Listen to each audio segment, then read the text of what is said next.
I know my last build video was also a hunter build video, but ever since season 15, where the exotic I'll be focusing on for this video came out, I feel like not many people have spoken on it, especially recently, despite this exotic being arguably one of the best hunter exotics in the game for one of the bosses in the newest dungeon. This build video is going to be slightly different because with the exception of the chosen exotic, pretty much the entire build is up to you, especially your weapons which you will be changing from encounter to encounter. Nevertheless, this exotic is one that I feel like deserves its own spotlight, hence why I'm making a video on it despite just making another hunter video. It should be noted that you won't need to own any specific DLC for this exotic armor piece, making this build pretty much 100% friendly to a new player. However, at the same time, this is the first build I'm covering on my channel, where it's not the type of build you want to keep on for a full encounter. This is the type of build you will swap to mid-encounter when you get to DPS on a boss, making it the first swap mid-encounter build I'm covering on my channel. The exotic I was referring to earlier is the Radiant Dance Machines. What its perk does is when you dodge near an enemy, you gain the ability to dodge infinitely. With a 10-second timer, you can extend this timer with kills. However, we'll mainly be using this during boss DPS when kills aren't as readily available, which means in practice, this exotic will allow you to dodge roughly 4 to 5 times in quick succession. It should be noted that the radius you need between you and an enemy, the distance in order to proc this, is roughly the same as a gambler's dodge. But we will not be using Gambler's Dodge for this build, we'll be using Marksman's Dodge to reload our weapon.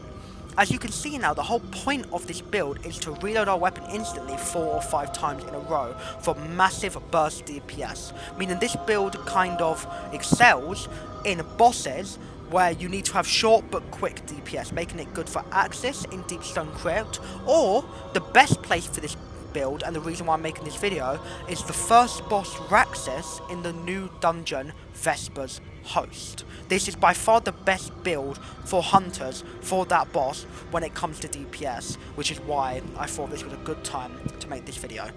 With the exception of Marksman's Dodge and Radiant Dance Machines, the rest of the build is completely up to you, and I recommend changing it from encounter to encounter. But I'm going to be going over what I use for Raxus, the first boss of Vesper's Host, because as I mentioned, it is the best boss for this build by a mile.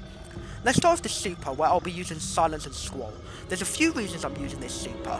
First of all, it is one of the only 2 one-and-done supers on Prismatic, which is really good because this is a weapon DPS build for this boss, and you'll see why in a minute.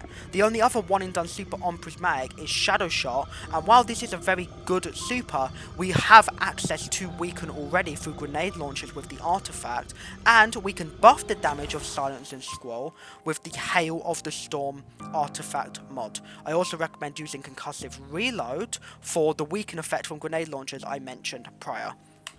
The rest of the build, like I said, is entirely up to you. However, I highly recommend Silence and Squall. For the rest of the things I'll be using Withering Blade with Stylish Executioner and Winter's Shroud. This is just kind of standard on Prismatic Hunter, mass invisibility, a lot of stasis to get our darkness meter up on the Prismatic bar. I typically tend to use a lot more light-based weaponry, hence why I go towards that.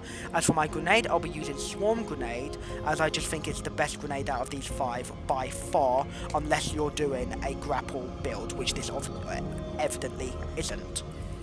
As for fragments, I'll be using Ruin, because we're using a Stasis Super and a few Stasis abilities. Protection for the damage resistance, obviously. Dawn for Radiant, which is also very good for DPS, especially if you're playing solo. Balance for even more grenade energy and melee energy. And Mending for even more healing for the survivability. But the only one I highly recommend is Ruin. I feel like this is a big must. I feel like Protection and Dawn, while staples in a lot of Prismatic build, and I would also highly recommend them, you don't need these, especially if you can already get Radiant from, say, a Solar Warlock with Well or Son of Flame. The point I'm trying to... It's a lot of waffle. The point I'm trying to get at is I highly recommend this, although you don't need it. And if you're going to use this, I highly recommend this. But you feel free to experiment with aspects, grenades, melee, and fragments. This build is very open in that regard. This is just what I think is by far the best for Raxus. Raxus? Yeah, Raxus. The weapon though, for Raxus, again, remember what I said before, you will be changing your weapons per encounter, but for the first boss of Vesper's Host, the weapon is non-negotiable. We're going to be using Wardcliffe Coil.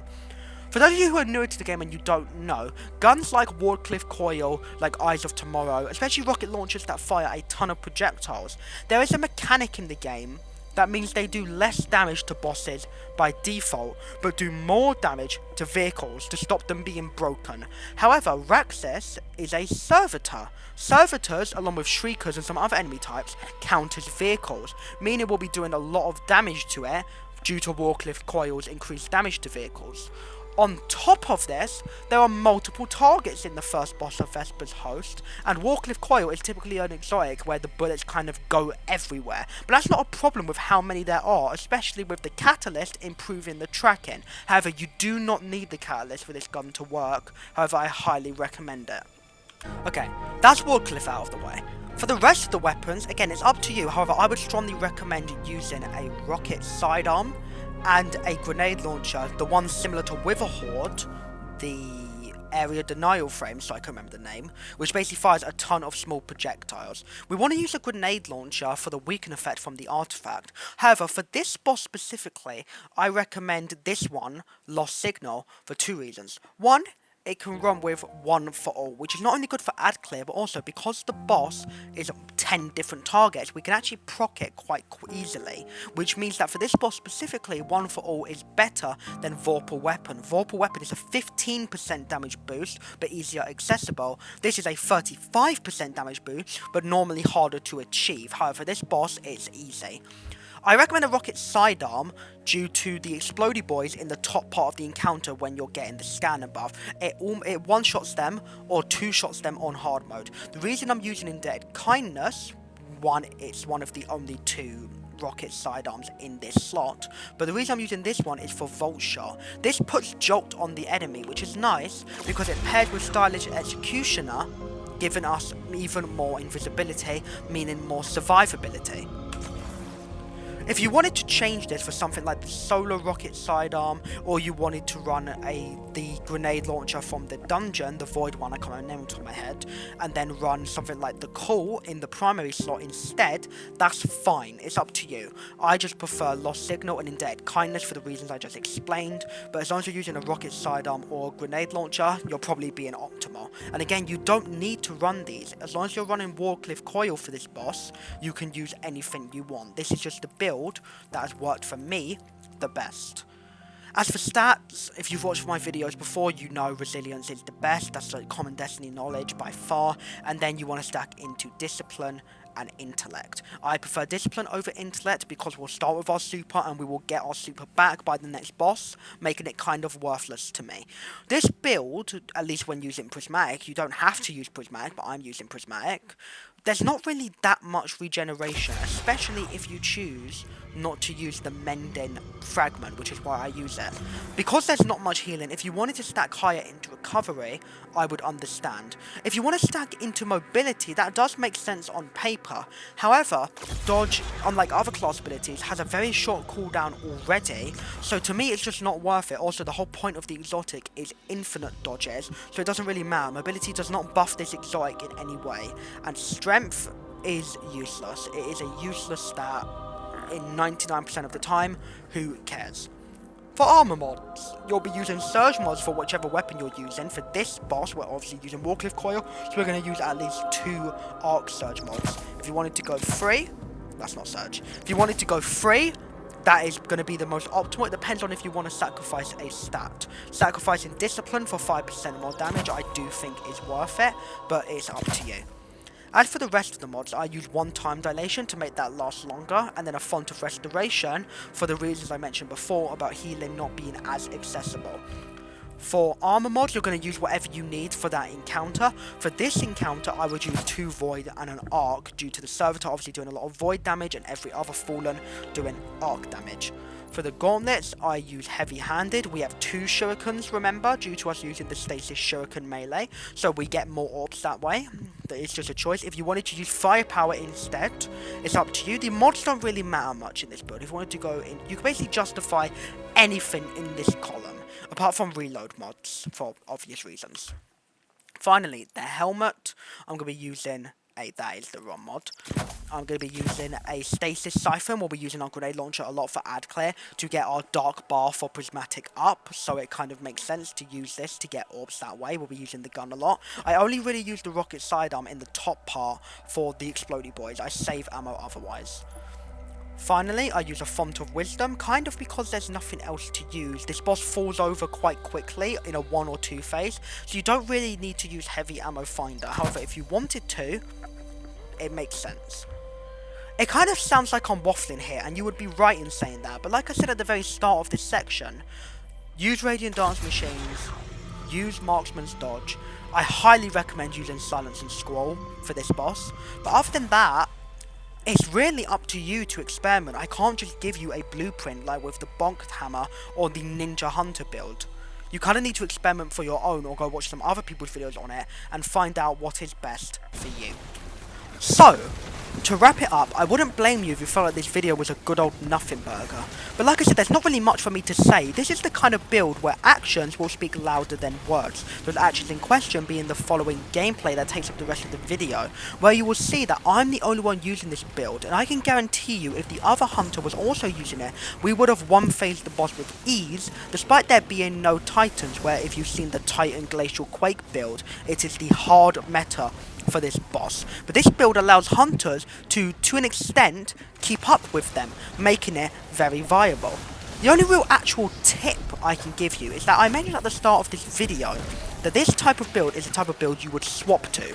Now what that means to you newer players is it means you would use a build that's better for, say, surviving or ad clear until you get to boss DPS, and then you would swap to this build.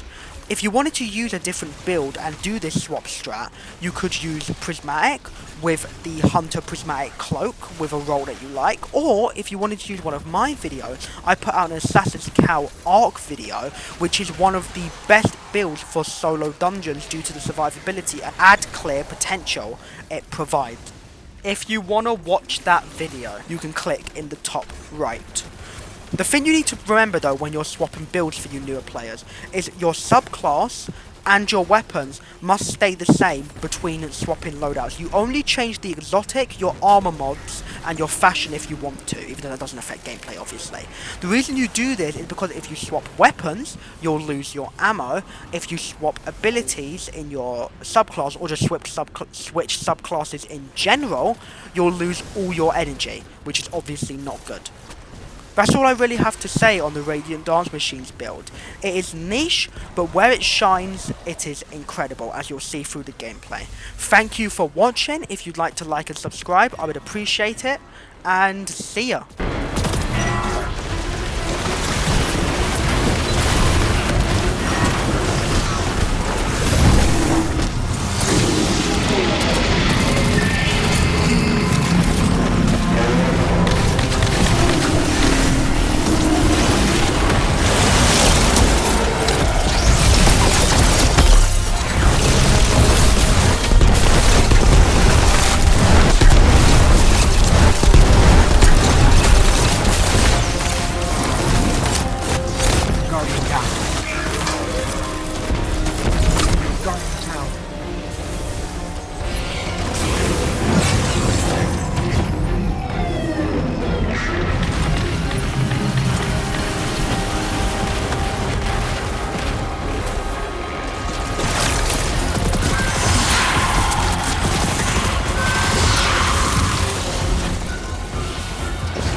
due to Clovis's grave. Once I find it.